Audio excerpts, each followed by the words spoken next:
ఇదే బాట. ఖచ్చితంగా శ్రమ ఉంటుంది, అందుకే మనం పిలువబడ్డాం. ఒక మాట చెప్పనా మీకు, ముందుగానే ఎక్స్పెక్ట్ చేస్తే డిసప్పాయింట్మెంట్ ఉండదు. శ్రమ వస్తుందని మీకు తెలుసు అనుకోండి, వచ్చినప్పుడు పెద్ద ఫీల్ అవ్వరు మీరు, నాకు ముందే తెలుసులేవయా అనుకుంటారు. You will be prepared.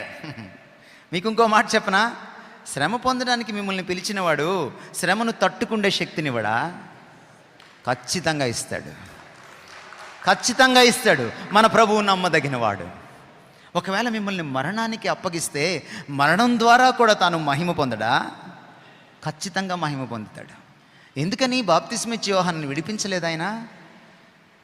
ఆయన అలా మహిమ పొందాలనుకున్నాడు. గ్రాహం స్టైన్స్ని వాళ్ళ పిల్లల్ని ఎందుకు విడిపించలేదు ఆయన? మీకు ఒక విషయం చెప్పనా, ఒక గ్రాహం స్టైన్స్ ఉన్నాడని ఒక వ్యక్తి 21వ శతాబ్దంలో కూడా క్రీస్తు కోసం హతసాక్షి కాగలడని ఆయన చచ్చిపోయేదాకా భారతదేశానికి తెలియదు. గ్రాహం స్టైన్స్ బ్రతికున్నప్పుడు కంటే ఆయన చచ్చిపోయినప్పుడు ఎక్కువ న్యూస్లోకి వచ్చాడు. ఆయన బ్రతికున్నప్పుడు కంటే ఆయన చచ్చిపోయినప్పుడు క్రీస్తు ఎక్కువ మహిమ పొందాడు.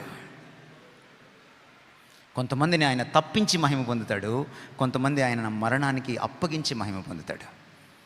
యేసుక్రీస్తు శిష్యుల్లో ఒక్కడు తప్ప అందరూ హతసాక్షులయ్యారు. అందులో 10 మంది కత్తివాత పడ్డారు, ఒక పేతురు తప్ప.